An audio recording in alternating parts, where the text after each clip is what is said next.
ఒక ఆత్మగౌరవంతో జీవించాలని ప్రధానమంత్రి ఆవాస్ యోజన పథకాన్ని తీసుకొచ్చి ఇవాళ 4 కోట్లకు పైగా పేదలకి ఇళ్ల నిర్మాణం చేయడం జరిగింది. మన రాష్ట్రంలో 25 లక్షలు ఇల్లు ఇచ్చారు. వేరే విషయం, వాళ్ళు రాష్ట్ర వాటా ఇవ్వకుండా నిర్మించలేదు. గత ప్రభుత్వం వదిలేసి ఇప్పుడు ప్రభుత్వం నుంచి మొదలుపెట్టింది. దానికి నేను పోదలుచుకోవాలి. ప్రతి ఒక్కరికి బీమా అనేది ఇవాళ ఎంత ముఖ్యమో మన అందరికీ తెలుస్తుంది. కాబట్టి 51 కోట్ల మందికి సురక్ష బీమా యోజన కేవలం 320 రూపాయలతో సురక్ష 2 లక్షల రూపాయల సురక్ష. ఎవరు యాక్సిడెంట్ అవుతారో ఏమవుతుందో తెలియదు, అందుకని సురక్ష బీమా యోజన తీసుకొచ్చారు.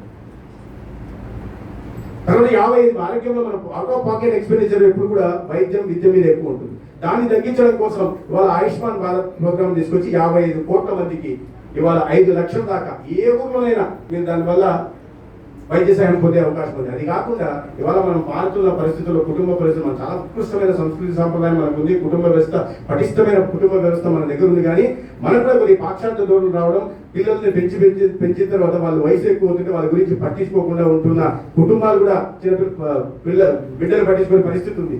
అటువంటిది 70 సంవత్సరాలు దాటిన వాళ్ళకి వారు ఏమన్నా నిరాదరణకు గురైతే, కుటుంబ సభ్యుల నుంచి నిరాదరణకు గురైతే వాళ్ళ గురించి కూడా 75 సంవత్సరాలు దాటిన ఎవరికైనా ఎకనామిక్ స్టేటస్ తో సంబంధం లేకుండా, మీరు సంపన్నులా కాదనే విషయాన్ని సంబంధం లేకుండా మళ్ళీ అదనంగా ఆ 5 లక్షల కుటుంబానికి వచ్చే 5 లక్షల లబ్ధి కాకుండా అదనంగా మళ్ళీ 5 లక్షల కింద ఆయుష్మాన్ భారత్ బయో కార్యక్రమాన్ని కూడా తీసుకురావడం జరిగింది.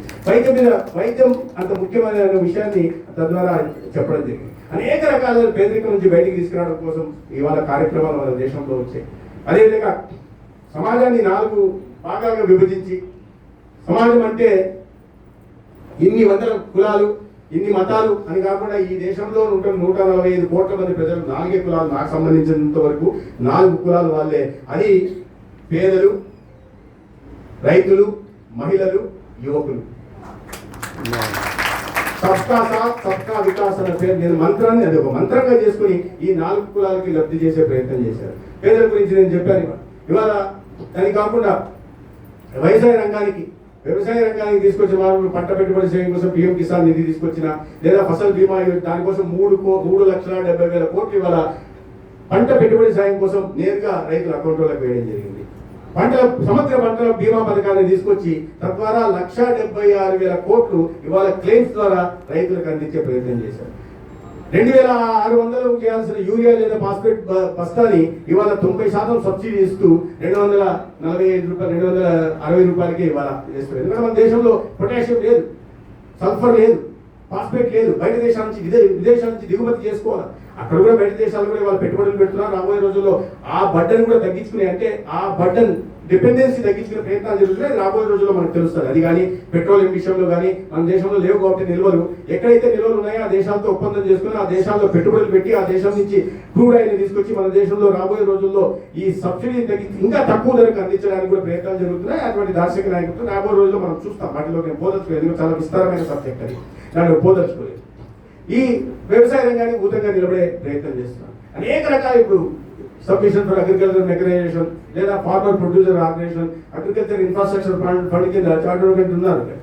దాని కింద ఒక ఎఫ్పిఓ పెట్టుకుంటే ఆ ఎఫ్పిఓ నడవడానికి 18 లక్షల రూపాయలు ఉచితంగా ఇవ్వడం, అయిపోయిన తర్వాత మ్యాచింగ్ గ్రాంట్ ఈక్విటీ 15 లక్షలు ఇవ్వడం, అది పూర్తయిన తర్వాత 3 కోట్ల గ్రాంట్ ఇవ్వడం ఆ సొసైటీకి. అదే అయిన తర్వాత అగ్రికల్చర్ ఇన్ఫ్రాస్ట్రక్చర్ ఫండ్ నుంచి కేవలం 3% వడ్డీకి 2 కోట్ల రూపాయలు ఇవ్వడం. ఇదన్నీ కాకుండా మళ్ళీ MIDH కింద mission for integrated development of horticulture కింద 50% సబ్సిడీ. అంటే పథకాలని వ్యవసాయంలో ఉన్న వాళ్ళకి అర్థమవుతాయి.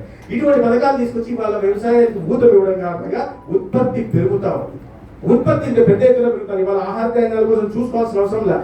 ఆహార ధాన్యాల ఉత్పత్తి ఎక్కువ అయిపోయి 81 కోట్ల మంది పేదలకు ఇవాళ ఉచితంగా రేషన్ గత 4 సంవత్సరాలుగా కోవిడ్ సమయం నుంచి ఇస్తున్నారు. దానికోసం 13 లక్షల కోట్లు ఈ దేశంలో ఖర్చు పెట్టడం జరిగింది.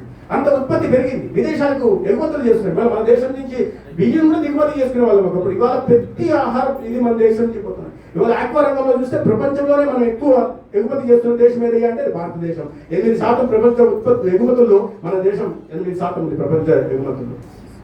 ఇవాళ పాల ఎగుమతులు మన దేశం ప్రపంచంలో 2వ స్థానానికి వచ్చింది.